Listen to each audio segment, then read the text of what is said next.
Hey, some more indie game drama, indie developer drama, just game industry drama in general, guys. Hollow Knight, Hollow Knight, SilkSong has released a few days ago, and reception obviously is good, but there are some outliers out there. Other developers, namely, and some ex Blizzard employees. What a fucking surprise!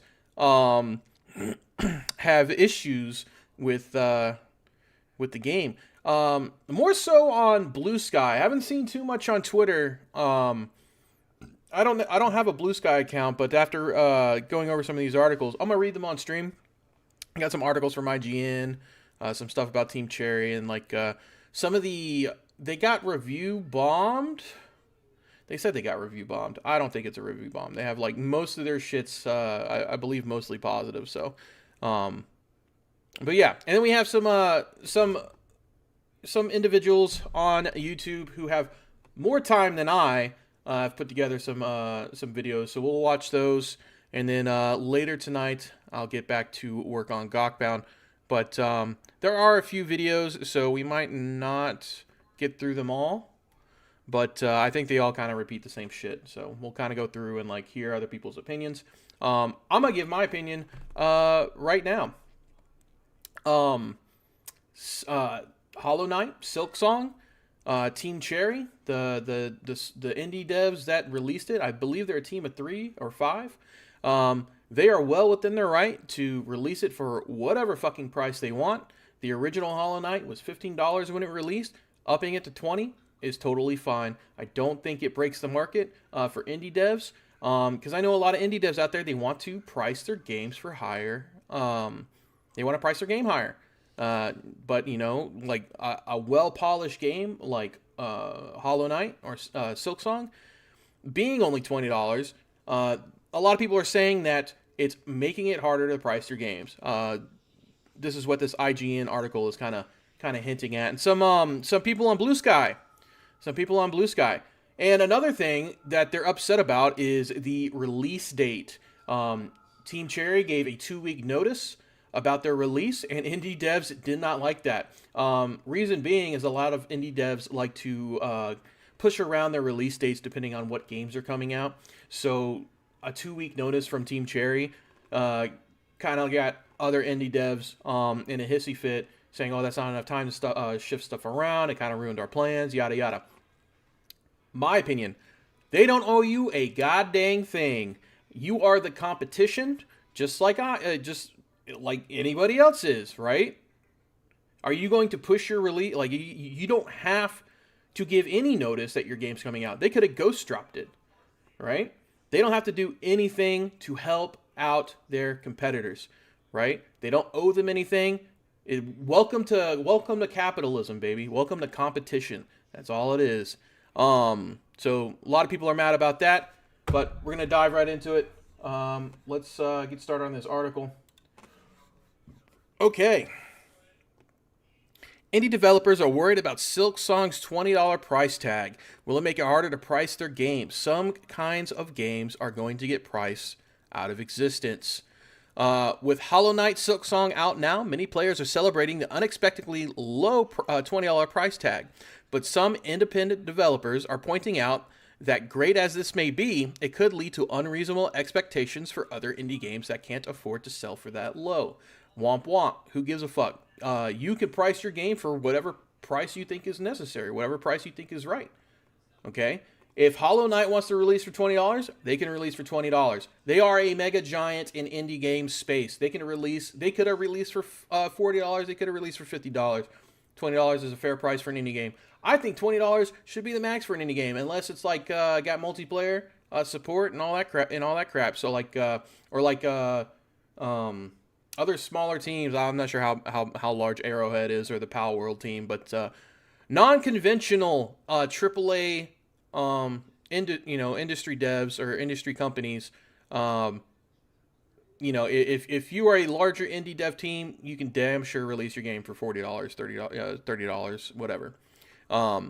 For a game like this, $20, perfect. Low barrier entry, people can play. Not to mention, the sales and whatnot. So again, they don't owe you a fucking thing. So this comes from a number of threads on social media from developers of games such as Unbeatable, Dorfmatic, and others. In one Blue Sky thread, Unbeatable director R.J. Lake says that SilkSong should cost around $40.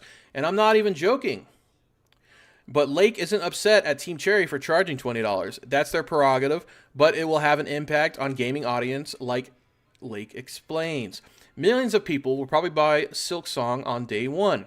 And it was a game that had very low budget because the budget is these devs worked on it without direct pay for however long they wanted to do that. Lake writes, these devs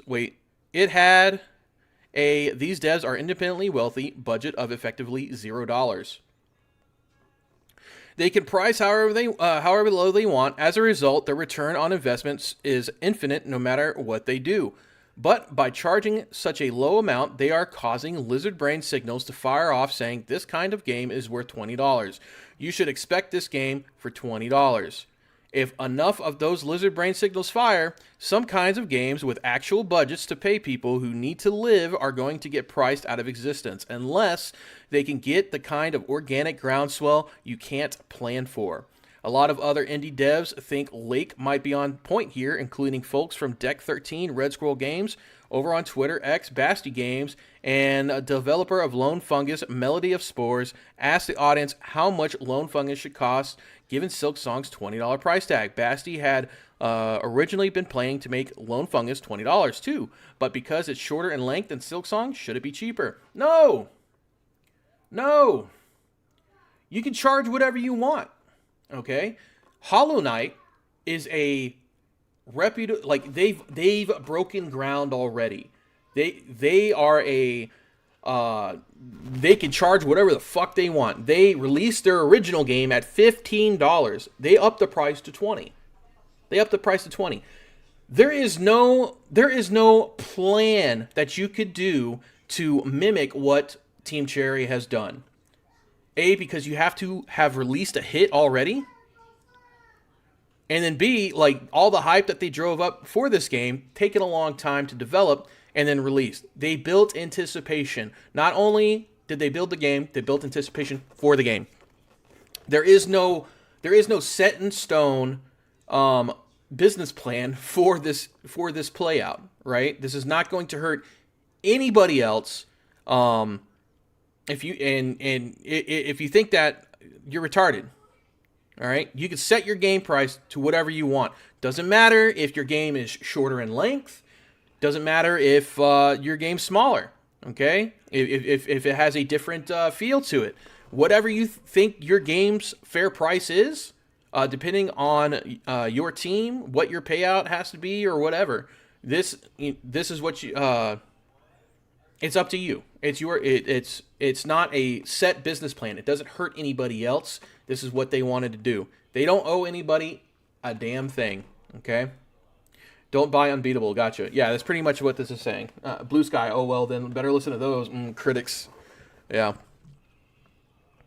Okay, so this is from Lone Fungus.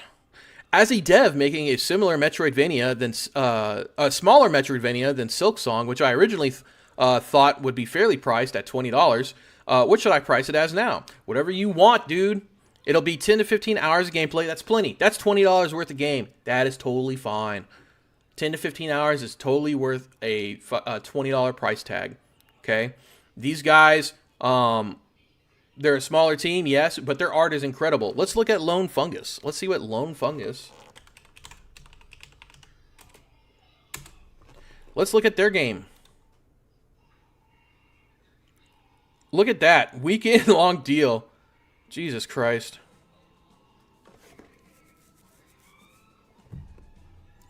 Lone Fungus. Very positive. 646 reviews. That's awesome. Good for you.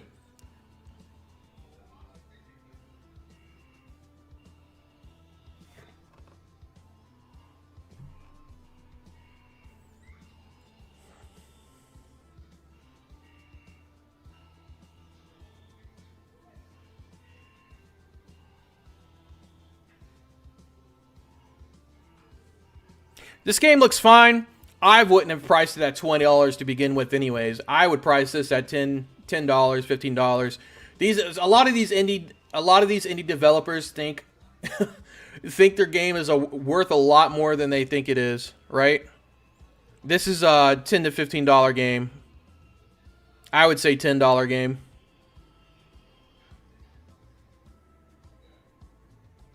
Again, 10 to 15 hours of gameplay.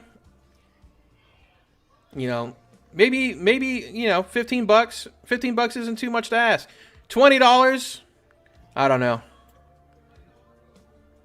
I mean, apparently, you know, people have bought it. People have bought it. This is released last year. So what are they bitching about? Lone Fungus. Is there a number 2?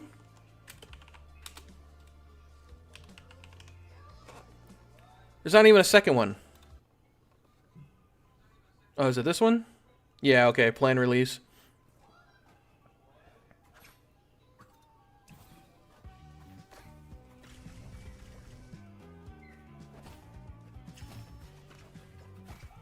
You can release this for $20. This looks great.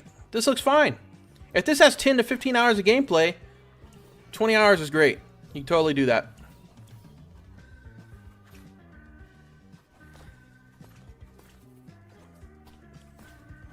Would I pay $20 for this? No. I'd get it on sale. Would I pay $10 for this? Yeah. Would I pay $5 for this? Hell yeah.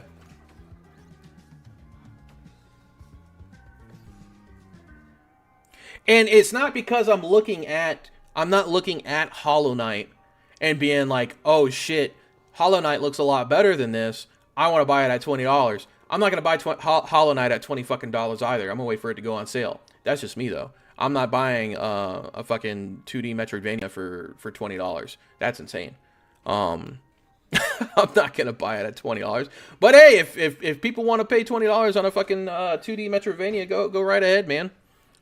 Me personally, I think if your game like lacks multiplayer, and it's 2D, you know, under 15 or under, right? Multiplayer 20 to 30, you know. That's just me though.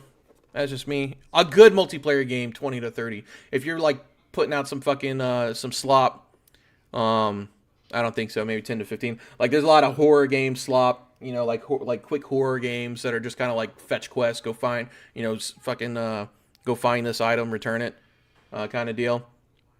All right.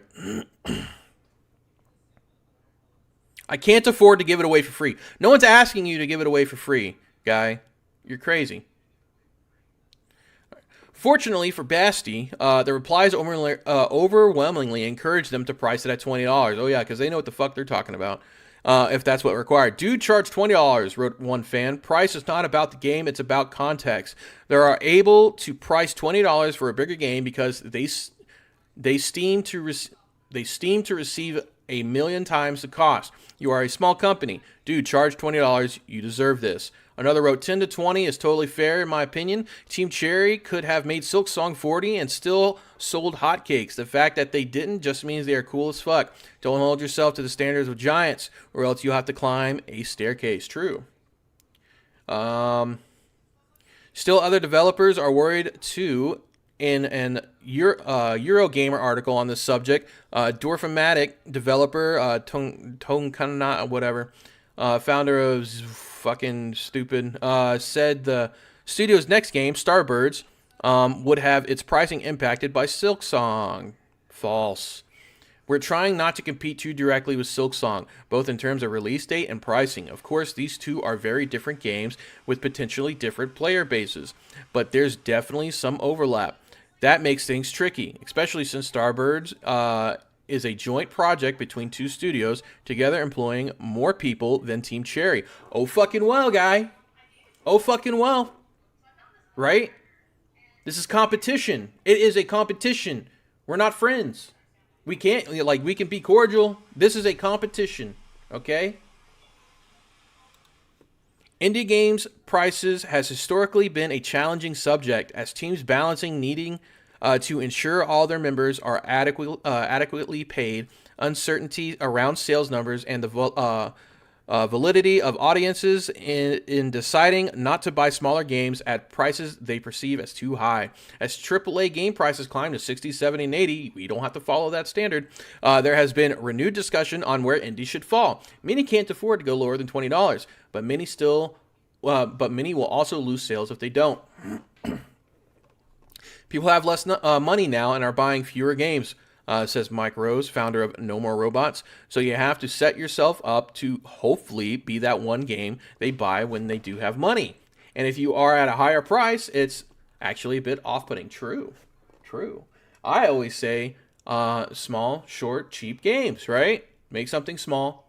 Make something that's not going to kill your team or take a shit ton of time, and sell it for cheap. Sell it for cheap, especially if you're building a brand or building a studio, all right? Even making free games. That's how, build an audience first. It's no different than building a YouTube channel or social media.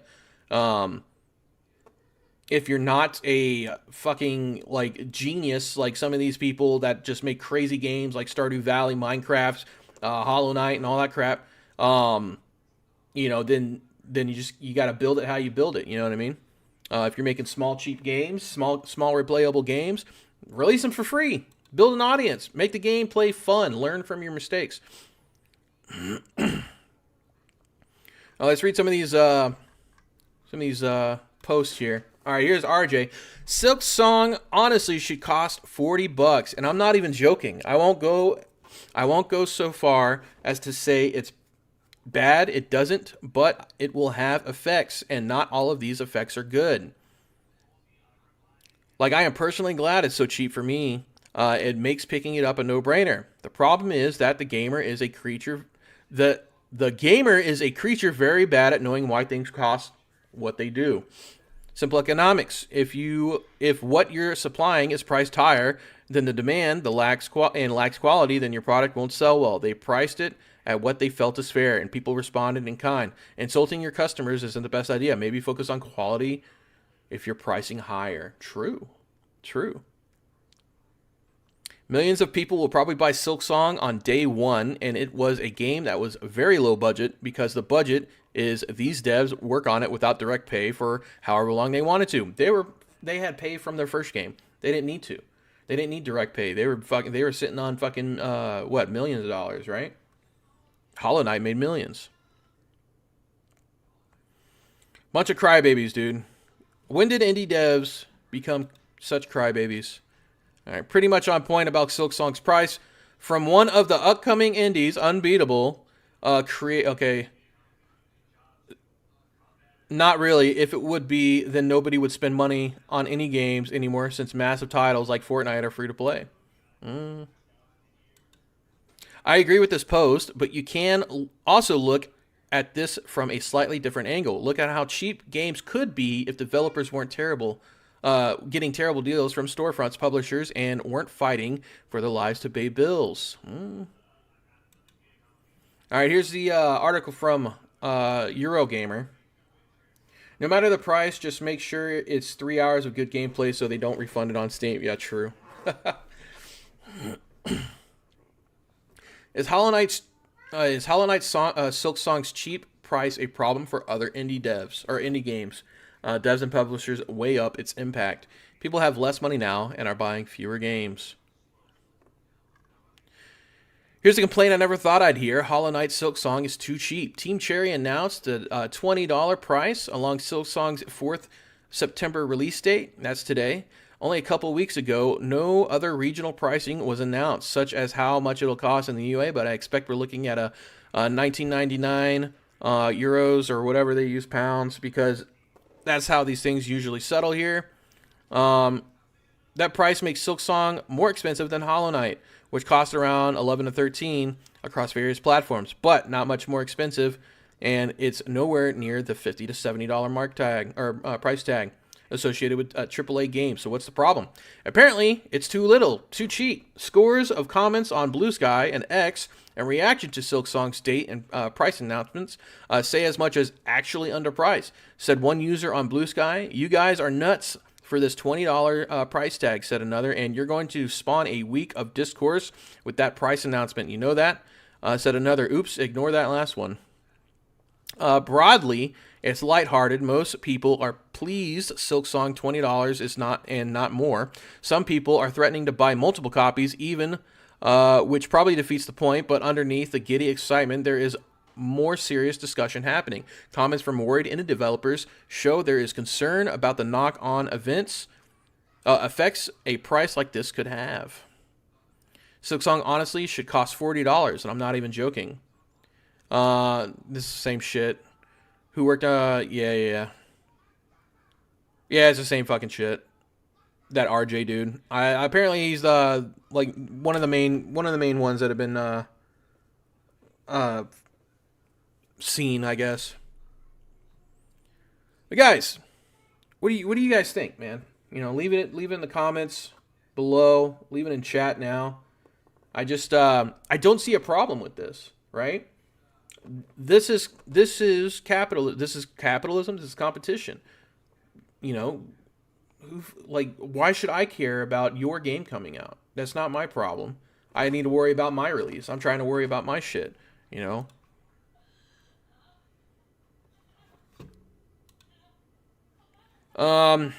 This is more shit, Team Cherry. This is like them glazing SilkSong.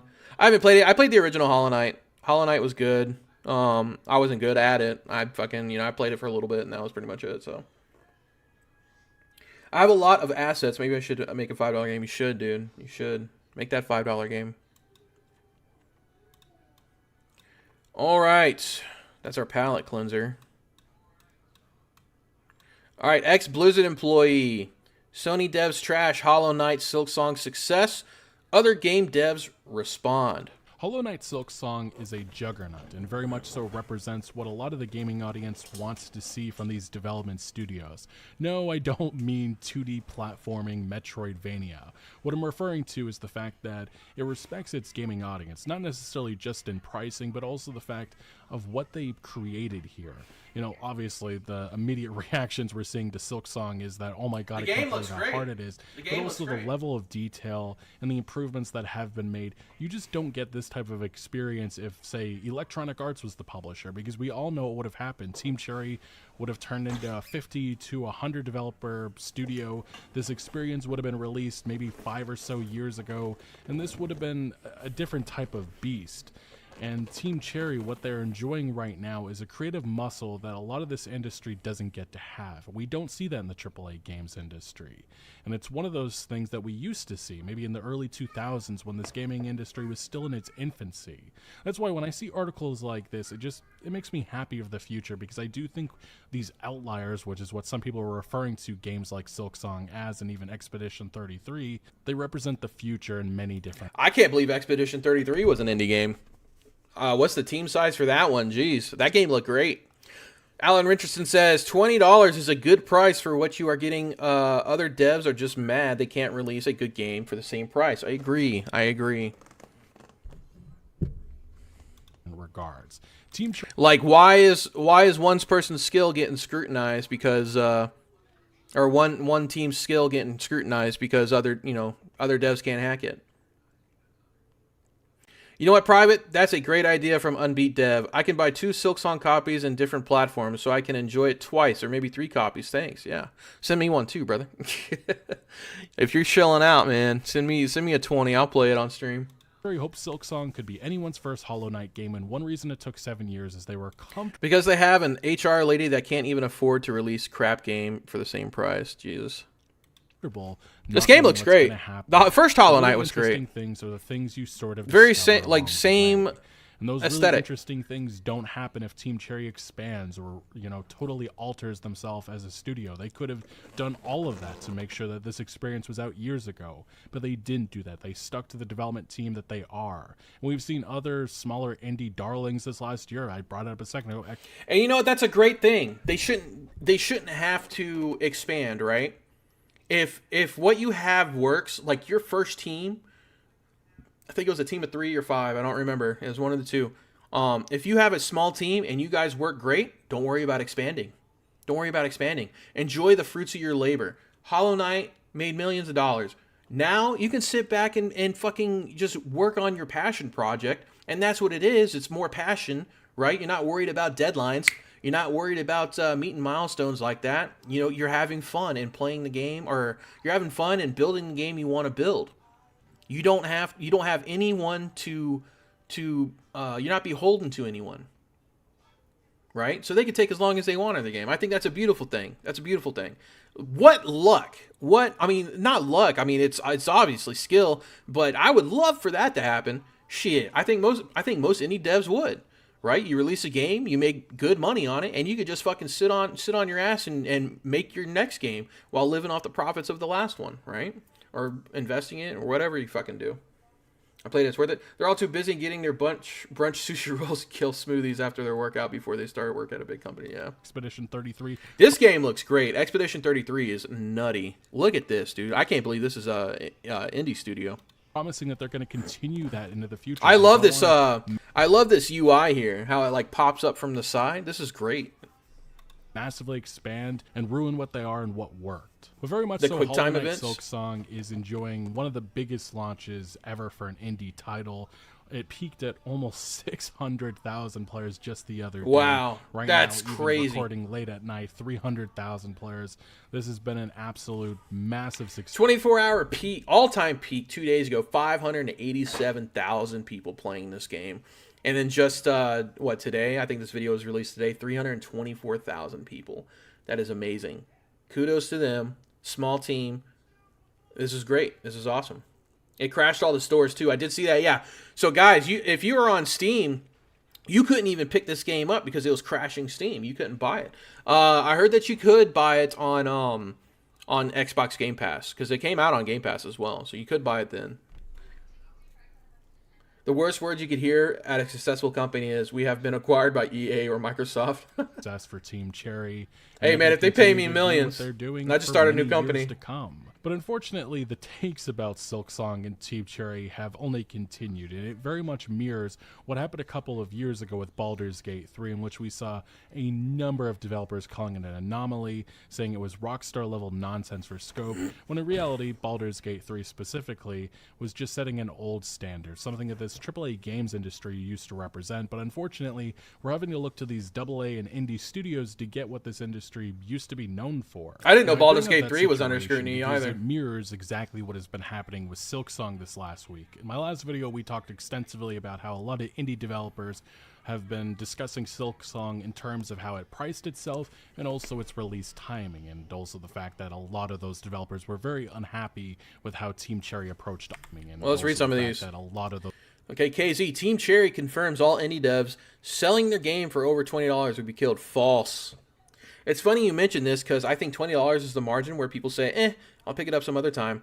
Well, everything I've put out has been freeware.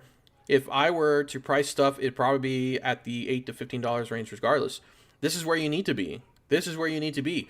They are an indie dev giant, okay? They paved their path already. They paved their path already. They don't have to charge $40, $50 for a game. Their first game was $15 and it did amazing. They already paid their path. All right? They already did it.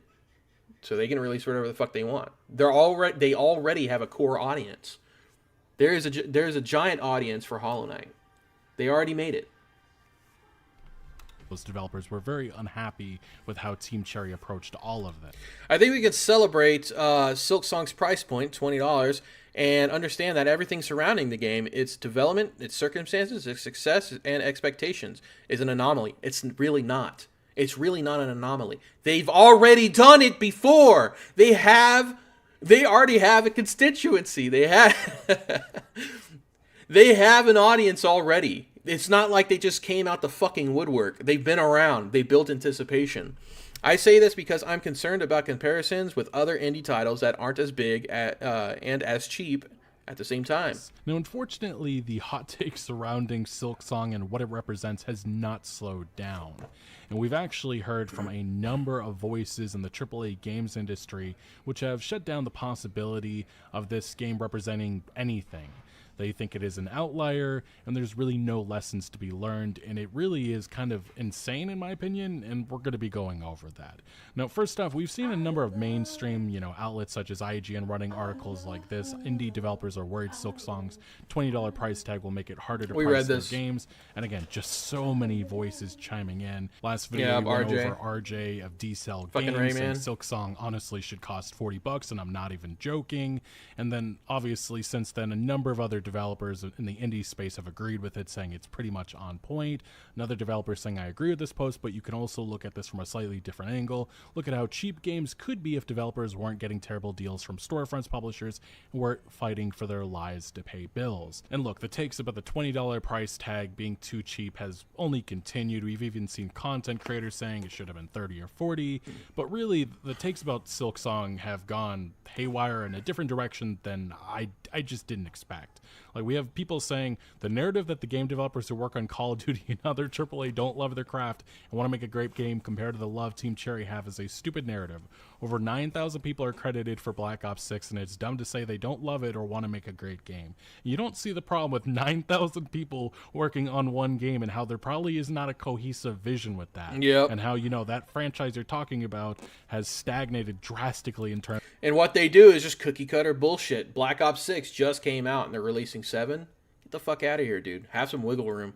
Or some, give gamers a chance to fucking stew in your fucking lot, on your franchise or your title a little bit, right? Black Ops 6 just came out. Give them a little break, man. You're burning them out. You're burning them out. Give them some updates. Let them play a little bit. What is it? 9,000 people working. This is what they do. If 9,000 people are working on a single game, they go in, they work on what they're passed down through their team, and then that's it. They don't have they probably have passion on an individual level, but it's not like they're coming together yeah, we got to get this done. This is how it's fucking Joe Schmo who's working on animation rig number fucking 47 for Nazi Zombie 3, he's not in the fucking team meeting okay, yeah, sure, man, this is looking great, this is what we're gonna do. He's just passed down, hey, this is what it needs to look like. This is we need it today. Of its quality and using different ideas. They're given a work item and that's it. And rinse and repeat. That is what Call of Duty is known for, and that's really what a lot of us are fighting, that we just keep on seeing from this AAA games industry. And here we have a developer of Giant Squid saying what execs are going to take away from SilkSong is more layoffs, smaller teams make Metroidvanias. What they should take away instead, devs worked on a game they're passionate about with no interference from execs and the time they need to get it done without shareholder pressure. And actually, 9,000 people on a fucking game is crazy, though. I don't think I think the layoffs were coming anyways, bud. Right? The layoffs are going to come anyways. Think that is a mostly good take. But then we get to this one, which is SilkSong hastens the death of the critic. And yeah, very much so. Games Journal is very upset that they did not get review codes. Criticism is dying for video games and all arts, and by foregoing review, SilkSong helps speed up the process. And no, criticism and opinion pieces about video games is very much alive and well. Maybe not so much so in legacy media, but it is alive and well. But these individuals definitely do not want to realize that. We've also seen this take. Why isn't there a term for indie games that aren't actually indie, but definitely... Someone should tell them Tetris sold for $40. Yeah, dude. Old games like that sold for, what, more than that. Sega games were $80 back in the day, right? And that's when the dollar was worth something, right? Let's see, old video game prices. Sega video game prices.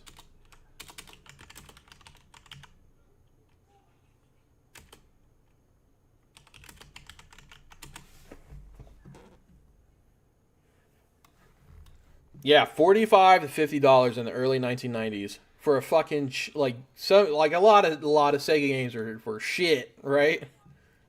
I mean, you had some good ones, but a lot of Sega games were crap. $149, your choice. $49. $74. 59 Super Mario World or Super Mario 64, 59 Blast Course, 59 Mario Kart, 49, 54. Yeah, like it stayed consistent. It stayed consistent. $20 for Sega Genesis game, but that's like at this point they were old consoles. Like that was the last gen. 75% for Doom. Was it $75 for Doom? Was it? Where you see that at?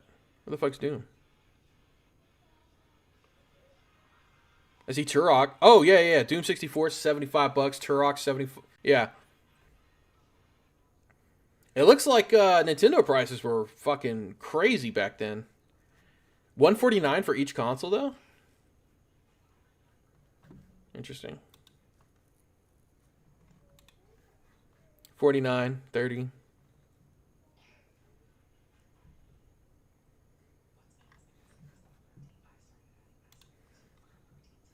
So realistically, in today's prices, those are like $200. Yeah, because of inflation.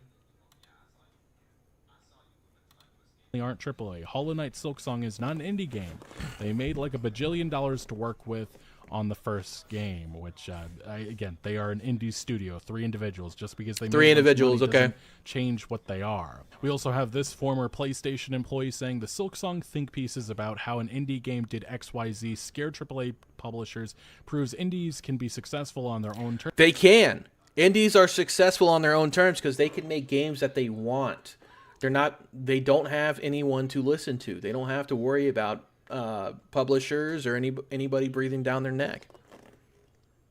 Random statistic which has been flattened into a meaningless and misleading headline is going to utterly be unbearable. I do agree that you can't like you're not going to, you can't follow SilkSong's success or HollowKnight's success on a fucking paper. Like you can't repeat it, right? You cannot repeat that. It's like trying to figure out like how one guy played stocks and then like you're trying to do it the next week, right? For the next few weeks, isn't it? Also to clarify, because said flatlining of internet discourse will inevitably lead to So You Hate Waffles, SilkSong is great, Team Cherry is great, video games yay, but also there are literally hundreds of games launched every year that cannot do what TC did for a variety of reasons. Yeah, variety of reasons, like they're not solidified.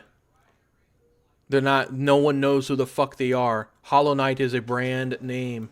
Cherry. This doesn't mean it's a skill issue. Wonderful games like Balatro, SilkSong, and Expedition 33 are the exceptions rather than the rule. The entertainment industry is currently set up to drown its young in a sea of never-ending content. Surviving that requires a set of often You know why Balatro did well? Because it's different. The dev got to do what he wanted. You know why Expedition 33 did well? It's because it looks fucking great, all right? I'm not going to lie. I've never seen an RPG like that. It looks good. It looks damn good. Repeatable circumstances that still doesn't guarantee success. Trying to learn from them is like trying to learn from the habits of billionaires in order to get rich. True. Okay, surviving that requires a set of unrepeatable circumstances that still doesn't guarantee success. Trying to learn from them is like trying to learn from the habits of billionaires in order to get rich. You can't. You can a little bit, right? You can figure out, you know, how they do things, right? But trying to repeat it, like I said, playing stocks, you can't do what the guy last week did in today's market, right? But the cost of technology is cheaper. Is it? Yeah, I guess so, yeah. You can't. Although I do think that there is a model there, especially for the AAA games industry to follow. And it really is to pivot away from risk adversity and also respecting your audience. We have seen this movement, especially from a lot of these AAA publishers. This is something that this looks good. Admitted earlier this year that execs told them explicitly that they do not respect their core audience. They're trying to find that broadening, modern, general audience. And that is something that... All right, look, anything coming from fucking Dragon Age... I don't even want to hear, dude. Dragon Age is shit. They're trying to find that broadening, modern, general audience, and that is something that is ruining so many of these franchises, and that's something that you cannot find in the data. And these are one of those lessons that I do think games like SilkSong, Expedition 33, Baldur's Gate 3 represents. Next, we have an EA artist saying it is now 0 days since AAA devs hate indie success discourse has occurred again. Some of you must think AAA devs assemble board meeting style to shriek about how the cursed indie devs have thwarted us yet again, when in truth, I'm barely making it through today so I can play SilkSong later. And I do think a lot of the criticism of the AAA games industry is more so directed at publishers rather than developers. Right. And I do think that is something that's often missing from these takes, or I guess it's one of those things that should be obvious, but I guess it's not.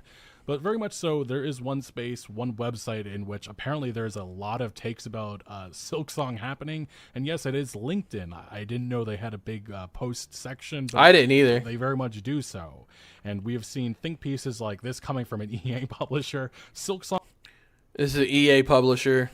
is finally coming, so why do I just want to move on? And in a basic summarization of this, Why I'm ready to move on. I want SilkSong to succeed. I'll play it. I'll probably love it. But I'm also ready for this chapter of the industry zeitgeist to be over. What the fuck? Indie games shouldn't live in the shadow of a single messiah. There are too many other voices, visions, and risks worth celebrating. They're not living in the shadow, man. Like, they released a game. They released a game. It's been fucking years since they released the first HollowKnight. They wanted to release another. You knew it was coming eventually. SilkSong is finally here. SilkSong will finally be here. When it does, I'll be happy. Not just because I finally get to play it, but we finally move on with our lives. little article coming from an ex-EA There will be a formula. The KLF wrote a series of #1 music chart hits in the 90s, and they said because they could, and they wanted to prove the industry can manufacture taste. employee is this. I'm also ready for the chapter of the industry There will be a formula? zeitgeist to be over. Indie Well, don't music's different, right? Like music, there's like certain tones and shit that evoke different emotions. Sorry, e-gay guy. Nobody gives a fuck about your thoughts and LinkedIn blog. Shut the fuck up. Shut up, Squid.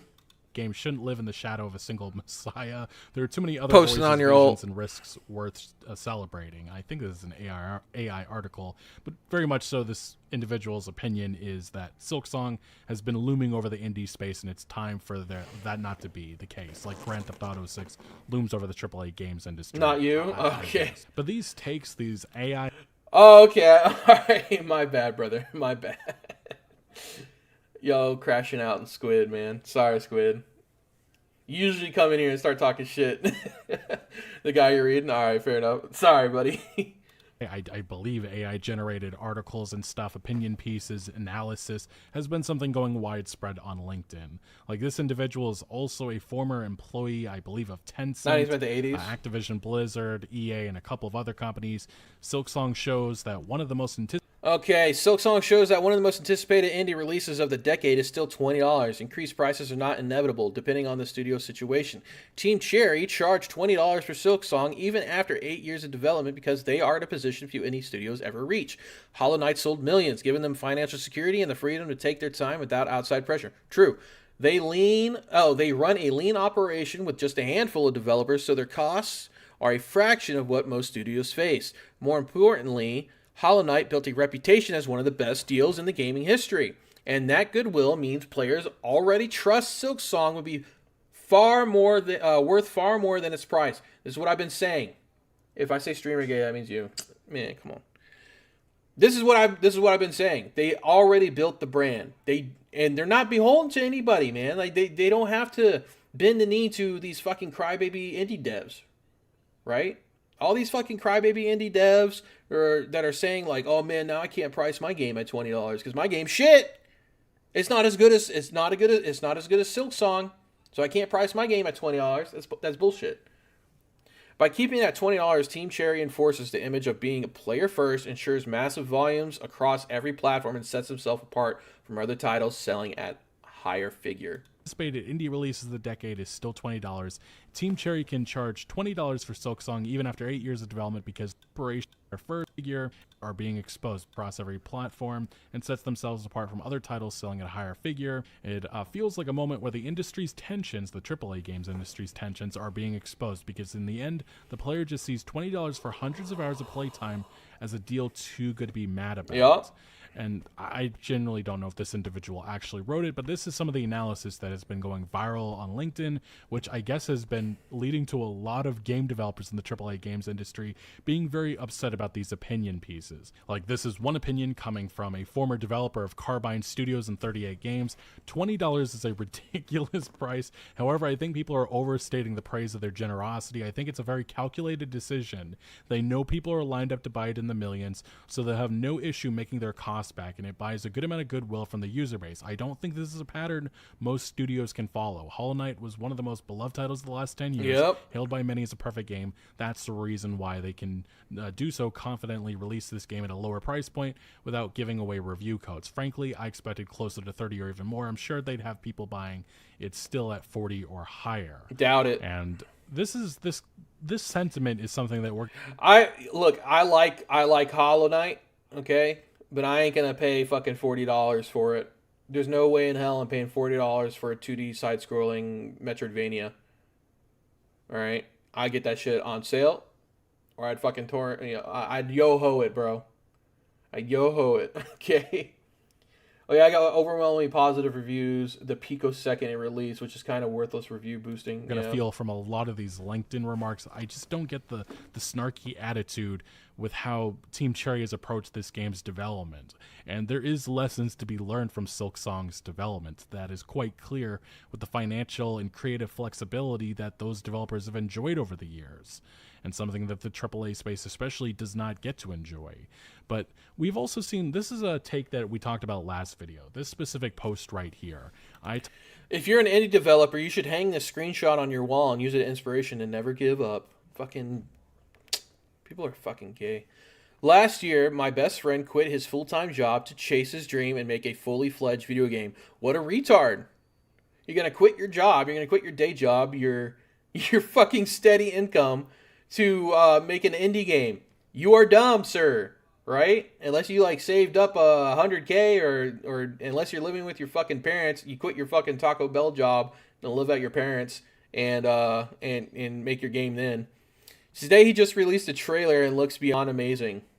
Kind of a mauled move, 100%. This dude fucking quit his job, went to the furry commune and just started working on a game.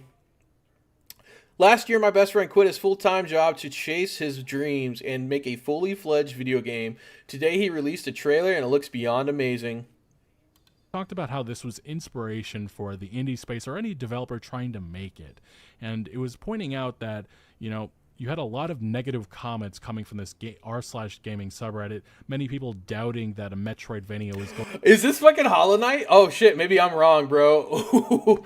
Okay, so this is 10 years ago. All right, man, dude, I'm big wrong. Okay, hey, quit your fucking job and go make HollowKnight.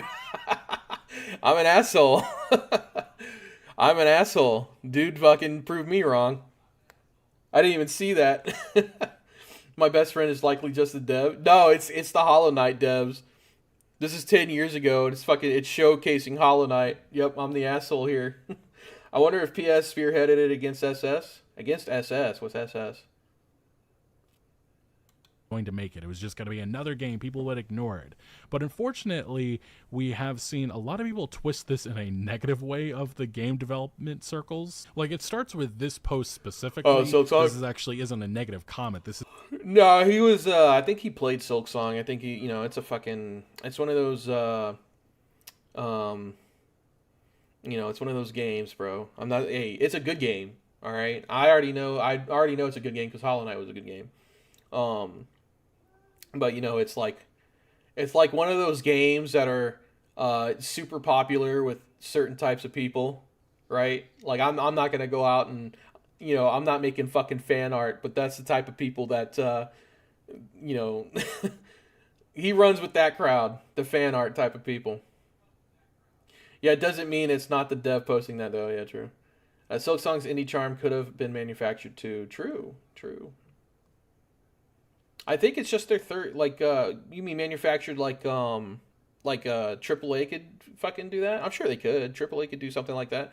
Didn't like AAA like didn't they redo like was it AAA that did the what's the fucking game? The Scott Pilgrim game, the side-scrolling beat 'em up, or like River City Girls.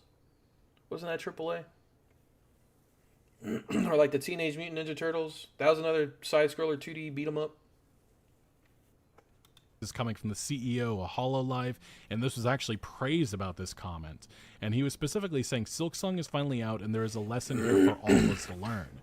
If you have a dream or a vision, don't give up because others tell you to. Accept all feedback, but keep working on. Whether it's a game, a company, or any kind of content, any dream worth having is a dream worth fighting for. For us at Cover, we might be in our HollowKnight era compared to our beginnings, but look forward to our SilkSong 1. And all right. Now, I don't agree with this. I am going to play it more close to my chest, or my cards closer to my chest. I am not going to fucking quit my day job because I got 4 kids to make an indie game, right? I would just take the longer time. I'd take longer time to develop my game. And guys, if you're making games, don't quit your day job, kid. Don't quit your day job. River City Girls officially collabed with a porn artist to make a porn game on the side, and it didn't help that game. What the fuck? I didn't know that. That's crazy. We might be in our HollowKnight era compared to our beginnings, but look forward to our SilkSong. Bro, my chest is killing me. I'm about to have a heart attack. This specific r/gaming subreddit comment and also the negative comments that were attributed to this. But again, this pissed off a number of game developers. Specifically, we had this one. As a former Techland marketing manager, he actually had a number of AAA developers liking this post of Ubisoft, Xbox, Techland, NetEase, Bethesda, Konami, and so on and so forth. He said, there's a post going around, and it's the one I just showed a second ago, in LinkedIn, in which people or someone cherry-picked negative comments from the original HollowKnight Reddit post to make it look like the community thought the game was crap. There definitely was a lot of people that did say that. Obviously, it wasn't the majority, but he calls it pure clickbait. The original post is full of positive comments, with the top comments being really favorable. And now for the either way, I don't care about the fucking Reddit post. Reddit's full of retards anyways. My saying is about this post, like, yes, this was very successful. I would not, don't quit your day job. Keep your day job, keep your money up, and work on shit on the side, right? Perfect your art. Analysts posting their thoughts on why the game was successful. Cannot wait for these golden nuggets of wisdom. And we saw another developer, this being an indie one, saying, I think the biggest reason why everyone is trying to do SilkSong analysis is because they think it's a pathway to copying their success. Truth to be told, however, that isn't going to happen. There is no magical formula to make your own SilkSong level launch. That's it. That's all there needs to be said about it, and trying to chase otherwise is a waste. And this leads to this remark coming from a former dev and employee of 2K Games, Blizzard, and Netflix Games, and it was interacted again by many indie and AAA developers. Your SilkSong analysis doesn't matter. It brings almost no learnings to anyone except maybe one handful of games to the hundreds of thousands out there being developed. If you're here to better inform 5 people in the internet, congrats, they didn't read it. Now another indie dev can read your analysis, do everything you laid out, and not perform any better, and more likely worse than they would have. For those with joke analysis, well done, you hit the sweet spot. And then yeah, I haven't really seen and haven't played the game, but it looks like a stylized platform game. Haven't people got better things to do than complain about the price of a game? No! Are you new to the internet? Look, people are going to complain about fucking what day it is, man. They'll complain about the fucking the clouds in the sky. Complain about it being $20 too, like what the fuck? Well, they're complaining because it's such it's a hefty game. There's a lot of gameplay to it, a lot of hours that you can sink into the game, and it's very, like you said, stylized and very nice looking, right? So people are worried that setting a lower price on such a polished product is going to fuck up the market for other indie games that are pumping out less than quality, less than HollowKnight quality games, and setting their prices for $20. That's the issue. That's the issue they have. Oh fucking well, guess what? That's competition, baby. Yeah, it's kind of confusing, Bundy. Maybe they are thinking ahead, less money, less taxes, less money to give away too. And many individuals reacted to this. This was actually a games industry exec saying, I am with you. Games like this are so special on their success story. It's nice to witness and give mucho high five to the Band of Brothers, but not try to emulate it or get all wise ass. It's not super wise to say, make a great game and sell it to a strong community and lots of fans for a very affordable price. We saw another indie game dev interacting with this saying, wait, so delaying audience gratification beyond the threshold of insanity shouldn't be the foundation for a fledgling studio's business plan? Well, fuck. Well, no, it shouldn't be the foundation for a fledgling studio business plan because your fledgling studio, the original HollowKnight didn't do that. These people are, what? You don't have the clout that HollowKnight's got. So no, it shouldn't be your business plan. We also think about $1 billion corporations in their 90 games. Yeah. So saw another game dev saying, have indie devs simply considered making their game the next SilkSong? We also saw a former EA director of live service saying, yes, the 15-year-long strategy to grind it out and hit the lottery. And this leads next to a different remark. This is actually, I think, a very sane remark coming from a former Blizzard animator who said Concord took $400 million to make with a team of 150 plus people, and he said his Roblox game cost him $400 to make with a team of. Of course, this ex-Blizzard employee made a fucking a Roblox game. I wonder which game he made. I wonder what kind of Roblox game the ex-Blizzard employee made. We know the track record of ex-Blizzard employees. On person. Can you guess which game has had more players? The writing has been on the wall for a long time. I think this year in particular, it's really clear as freaking day where the industry is headed. Indie revolution. And I really don't think that is that far of a take, especially when Escape you see from some Epstein's of these Island. so-called outlier experiences taking off. It's happening more and more. Obviously, I'm not saying of the hundreds and thousands of indie games, every single one's going to be the next juggernaut. But I do think a lot of the innovation, a lot of Breast the milk drinker creativity simulator that is happening is from the indie space. And we're seeing that with the amount of Game of the Year contenders that are going to be, at these award shows later on this year coming from that space. It's Breast Milk Thief. Now, this may not come as a surprise, but some developers disagreed with this perspective. First, we have a former Sony online lead dev. He also worked at Blizzard as a lead dev, saying Concord's failure was all over the press because a AAA game bombing is unusual. That's just not true at all. Nah. You don't see the press go nuts when an indie game fails because that's the norm. AAA isn't going anywhere. It is a much higher success rate than indie, and when a AAA game hits, it makes orders of magnitude more than a hit indie game. On the other side of the spectrum, we'll continue to see a deluge of indie games as well because they're easy to churn out. The vast majority will continue to sink into oblivion. As a consumer, wading through tens of thousands of indie failures to get to a handful of gems every year is worth it since indie is where cool new things happen. As a developer, might as well buy lottery tickets. No, I don't think developers. There is a formula to make good games, right? There's a way to build nice and good games, all right? It's not a fucking secret. The hardest part is marketing. That is the worst part in indie devs. Like in the indie devs toolkit, right? Is you gotta be really good at marketing. But if your game looks appealing, it'll market itself, right? It'll market itself. Individual behind this specific remark in which he said, a lot of indie games do go and sink into oblivion, but a lot of indie games are shit, right? They're just hobby games like mine. My indie games are shit. They're hobby games. Okay, they're not. I'm not going to be making the next fucking SilkSong or Stardew Valley. Not now, anyways. I don't have the time for that. You guys wouldn't hear from me. I wouldn't be streaming, dude. I'd be straight up just fucking. I'd be just working. I would cease to exist online until my game was done, and maybe I'll do that soonish. After I'm done with this like stint of making parody comedy games, right? But for now, I'm just having fun. I'm more surprised it's more than $20 since the Microsoft deal. Yeah. It's not more than $20. What are you talking about? You surprised it's not more than $20? Whatever I make, as long as it sells 100K copies, I'll be happy. Yeah, true. Every year is worth it since indies where cool new things happen. As a developer, might as well buy lottery tickets.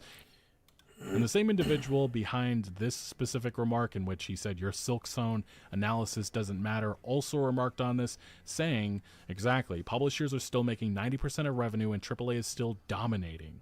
Folks want to look at some narrative that isn't backed by data. The winners are winning more often. The devs on Roblox aren't winning, the platform is. The devs on Steam aren't winning, the publishers and the platform are. The devs on UEFN aren't winning, Epic Games is. Survivor bias is an awful way to look at things. We talk about the lottery often, and folks don't seem to understand how winning is creating sustained success, not flash in the pan, current indie scene. We have no middle ground because we can't even get a good understanding of the basic. Release good games. Release good games, right? Pal World, great game.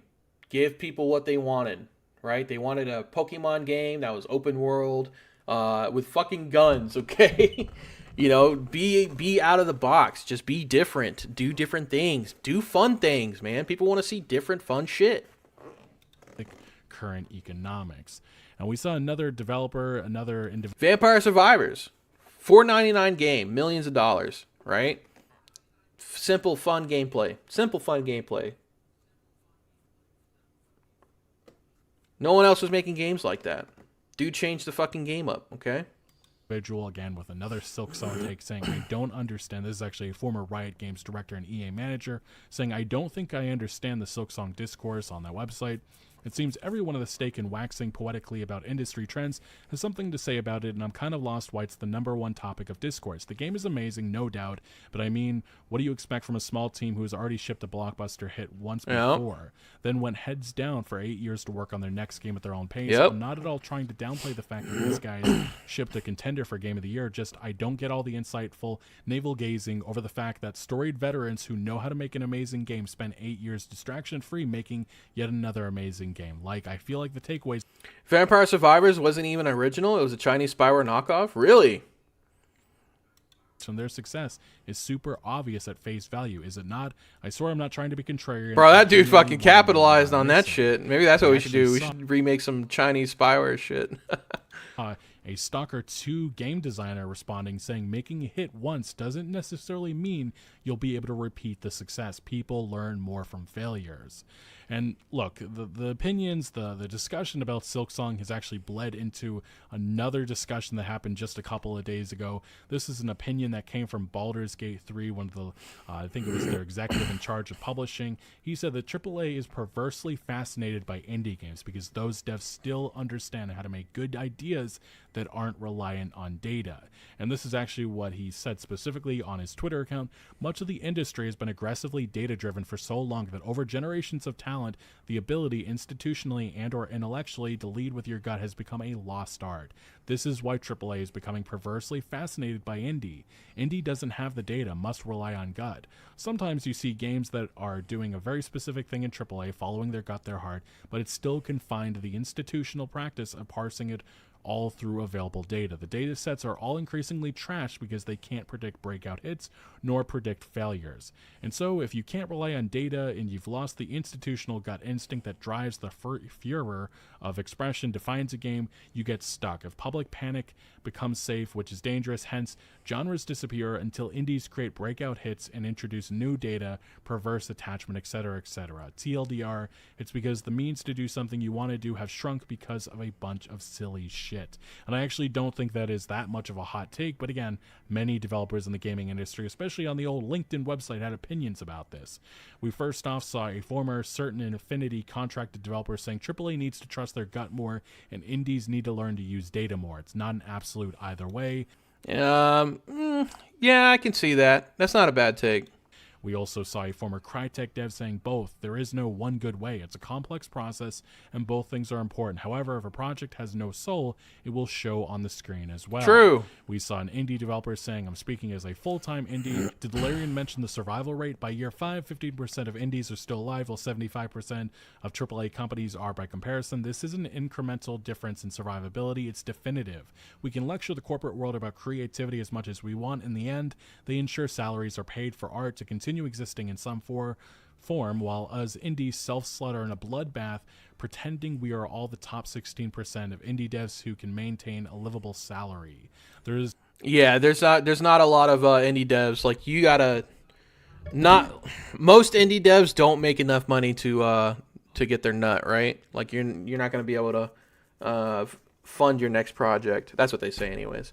Unless you're like the top fucking 3%, top 4%. So there's much more for indies to learn from those highly capable ex-indies or individuals that understand how to generate an income significantly more in value than the other way around.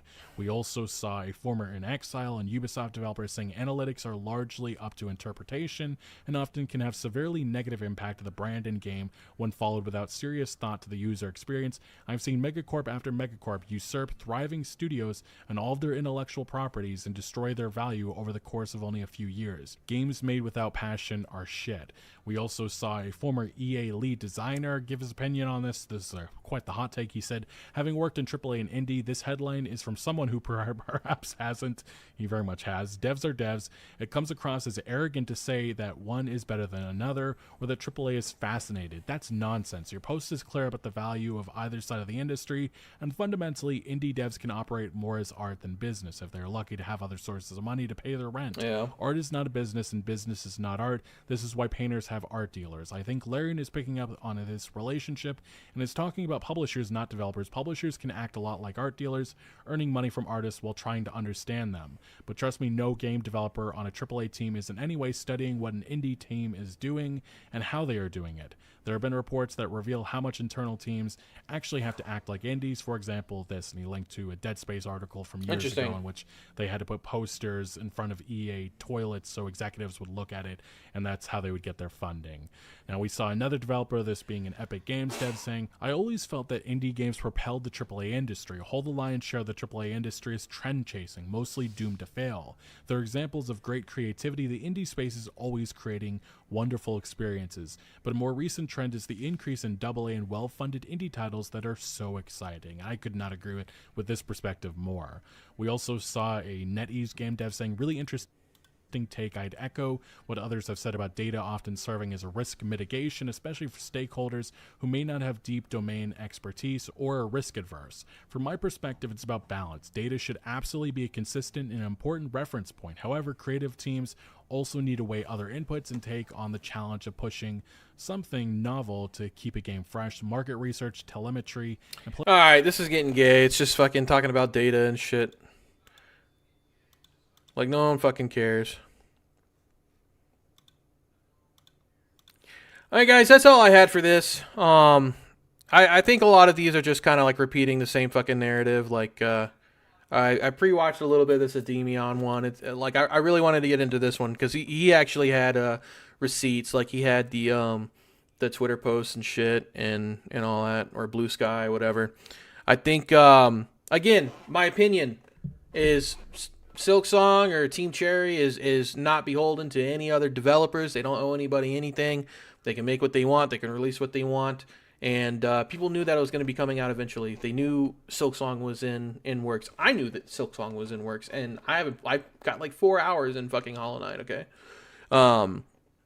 but it is what it is, man. It's just competition, right? It's just competition. You got to get over it. You gotta sit down and crank it out, man. So you gotta crank out your work, make your shit as good as possible, and then if it fails, go to the next one. It is what it is.